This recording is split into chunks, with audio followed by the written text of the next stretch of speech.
values, values, values.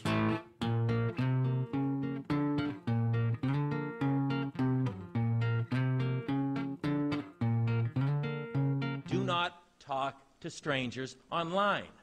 They may pretend to be your classmate, your scoutmate, someone you know. Regrettably, it may be somebody you know. It may be a neighbor in proximity. It may be a deviant who's taken the information that they know firsthand, enticing you in the conversation to relax and let your guard down. A former page has come forward to tell ABC News warnings were issued about Foley to pages in 2001. Matthew Lordich says pages were told to watch out for Foley. It was a slight cautionary statement, you know. Don't get too wrapped up in him being nice to you and all that kind of stuff. You know, he's a nice guy, but he is a little bit odd. ABC News has obtained internet messages sent by Foley to 3 different pages after that warning. This is Dennis Hastert, the third most powerful Republican in the country and the man in charge of the House of Representatives. When did he first find out about Foley, and what did he do? And all of a sudden the press came out and that said that there were these emails that were from 2003, I guess, and Congressman Foley resigned. That's when I learned of it at that point.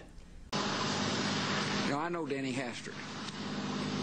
I meet with him a lot. He is a father, teacher, coach, who cares about the children of this country.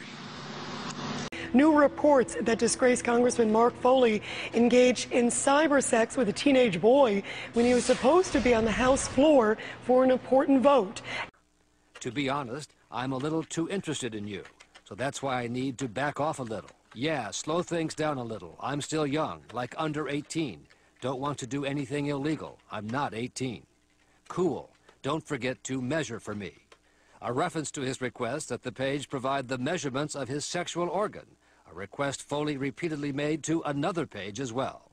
This is Tom Reynolds. He's in charge of the National Republican Congressional Committee, which raises money and gives money to Republicans for elections. He says he first learned of Foley's misbehavior in 2006. I did what most people would do in a workplace. I heard something, I took it to my supervisor. You know, I don't recall Reynolds talking to me about that. If he did, he brought it in with a whole stack of things. And I think if he would have had that discussion, he would have said it was also resolved, because my understanding now that it was resolved at that point. I took it to the Speaker of the House. Is that up to his appropriate? This is John Boehner. He's the leader of the Republicans in the House of Representatives and reports directly to Dennis Hastert. He says he first learned about Foley's emails in 2006. I believe I talked to the Speaker, and he told me it had been taken care of. And in my position, it's in his corner. It's his responsibility. The clerk of the House, who runs the page program, the page board, all report to the Speaker, and I believe that it had been dealt with. This is Rodney Alexander.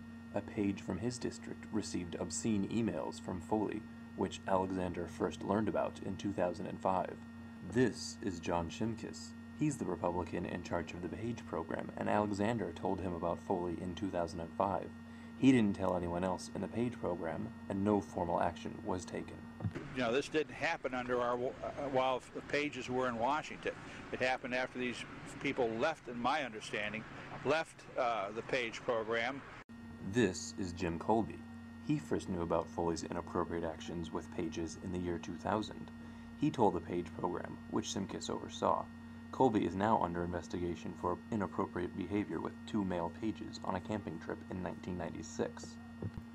This is Kirk Fordham. He's Mark Foley's former chief of staff, who went on to work for Tom Reynolds as his chief of staff. He learned of an incident in 2003 where Foley attempted to visit the Pages' dorm while drunk. The allegations come from Foley's former chief of staff, Kirk Fordham, who says in late 2003 he took concerns to the Speaker's chief of staff that Foley was getting too close to young male pages. and I received an instant message from a screen name that I did not recognize. It almost turned sexual in nature immediately, asking things of a personal nature about me and my body and things of that sort. But it's not always pretty up there on Capitol Hill, and there have been other scandals, as you know, that have been more than simply naughty emails. So with at least 7 Republicans learning about Foley's inappropriate actions since 2000, why didn't a single one of them go to the police or to the FBI in 7 years? Why didn't they at least ask him to resign before all this became public? Tom Foley gave $100,000 to the campaign arm of the House Republicans, the National Republican Congressional Committee, at about the time when they were deciding to ignore these emails, this first round of emails they saw, maybe a couple months after they first knew about this.